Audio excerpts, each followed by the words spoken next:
Semaine à venir, le Mali recevra 20 000 tonnes de gasoil et 30 000 tonnes d'engrais dans le cadre de son partenariat avec la Fédération de Russie. Résultat des contacts de haut niveau entrepris de longue date mais finalisés avec les autorités et les sociétés russes en marge du deuxième sommet Russie-Afrique. Énergie, prospection et exploitation minière, chemin de fer, transport aérien, commerce, autant de secteurs dans lesquels les échanges se sont poursuivis avec à la clé des accords ou des projets d'accords. Avec nos envoyés spéciaux à Saint-Pétersbourg, voyons quelques retombées économiques du deuxième sommet Russie-Afrique. Yaya Konaté. Un partenariat économique a hissé au niveau des relations politiques jugées excellentes. À Saint-Pétersbourg, Maliens et Russes y ont travaillé sans relâche, poursuivant ainsi les efforts entrepris de longue date.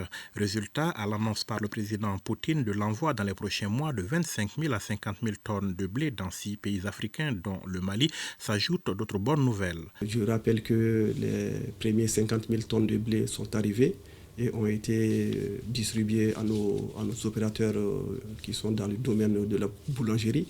Également, nous avons obtenu 20 000 tonnes de gasoil qui vont arriver dans les semaines à venir.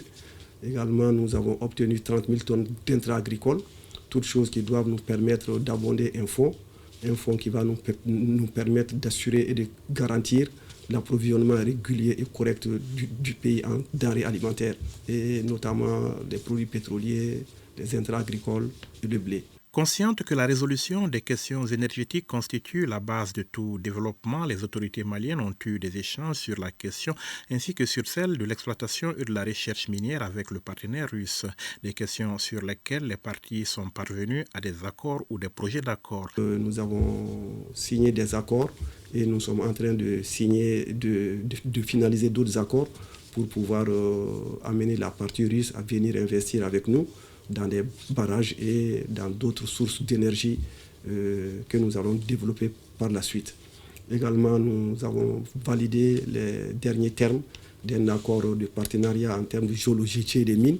Et je pense que dans les prochaines semaines, nous allons signer des MOU tendant à assurer une bonne couverture, et non seulement en termes de recherche minière, mais également en termes d'exploitation de nos ressources minières, en accord avec la société nationale que nous venons de créer, qu'on appelle la SOREM. Le partenariat renforcé entre les deux pays permettra également au Mali d'avancer sur la question du transport ferroviaire, mais aussi sur celle du transport aérien, avec en projet l'acquisition de nouvelles locomotives ou la création d'une compagnie aérienne. Lors de notre dernière mission ici, nous avons rencontré la société russe STM qui s'était engagée à venir faire des études et à nous permettre de décoller le chemin de fer. Donc tout le monde reconnaît aujourd'hui que le train a démarré.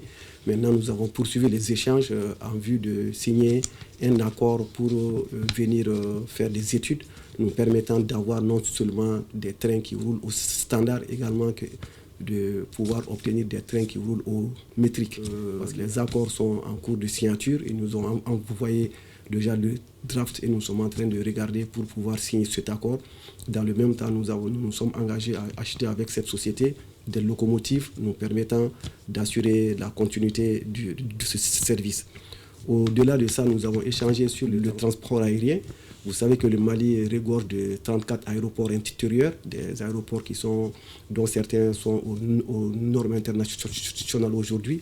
Et le Mali envisage en tant que hub, compte tenu de sa situation géographique dans la sous-région, de développer vraiment une société d'État qui va nous permettre d'assurer le transport aérien. Et la partie russe était très très intéressée.